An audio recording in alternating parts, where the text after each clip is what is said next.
도디의 야매주역 풍화가인 각 효의 변화. 첫 번째 효는 양입니다. 큰 일은 언제나 작은 한 걸음으로부터 시작합니다. 지금 내가 하는 일이 큰 안목으로 보았을 때 어떤 영향을 줄지 확신하기는 어렵습니다.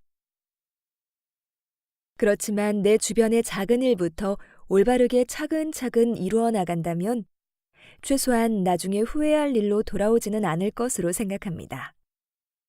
내게 가장 가까이 있는 것, 가장 작은 것부터 착실하게 하나하나 이루어 나가는 습관을 들인다면 어느새 나도 모르게 보다 큰 일을 해결할 수 있는 실마리에 다가설지도 모릅니다.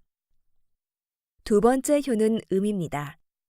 일반적으로 음의 효는 양이 버려놓은 일들을 지속시키고 발전시키는 힘을 나타냅니다만 앞에 양의 효가 주변의 작은 일들을 하나하나 이루는 모습이었기 때문에 그것을 특별히 지속시키거나 발전시켜야 할 이유는 없는 듯합니다.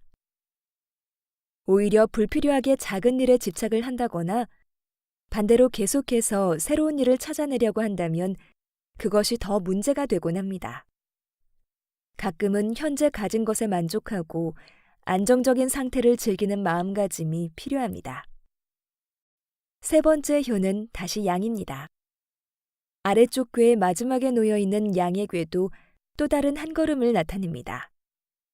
그렇지만 이번 궤를 넘어가면 위쪽 궤로 올라서게 되는 위치에 있으므로 우리는 종종 욕심을 가지게 되곤 합니다. 내 앞에 놓여있는 작은 일을 차근차근 진행할 것인가? 아니면 조금 더 크고 좋아 보이는 일을 통해서 더 큰 발전을 꾀할 것인가? 가끔은 작은 디테일에 신경 쓰지 않고 더욱 큰 행보를 하는 것이 좋을 때도 있지만 지금은 내 주변을 단속하고 기본에 충실한 것이 더욱 중요할 때입니다. 네 번째 효는 또다시 음으로 돌아옵니다.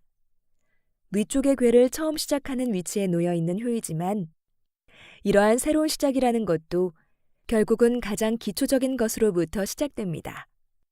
꾸준히 작은 일을 충실히 이루어 나가고 내 주변의 작은 균형과 조화에 힘을 써서 기반을 구축하여야 그 위에 올라갈 집이 흔들리지 않고 오래도록 유지될 수 있을 것입니다.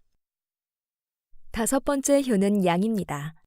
지금까지의 각각의 효들이 작은 일 하나하나에 신경을 쓰고 거기에 충실한 모습에 대해서 여러 가지 방향에서 설명하였다면 위쪽의 한가운데에 놓여있는 궤는 보다 종합적이고 전체적인 안목을 의미합니다. 직장이 되었든 가정이 되었든 한 조직을 구성하고 있는 구성원들은 각자가 맡은 위치에 있고 그 모든 사람이 자기 앞의 작은 디테일만을 바라보고 있을 수는 없습니다. 더욱 큰 그림을 그리고 방향을 제시하는 사람이 필요합니다. 이렇게 한 조직의 구성원은 서로 다른 역할과 역량을 가지고 있고 그들 자신의 특성에 맞추어 발전하는 것이 필요합니다. 마지막 효는 다시 양이 옵니다.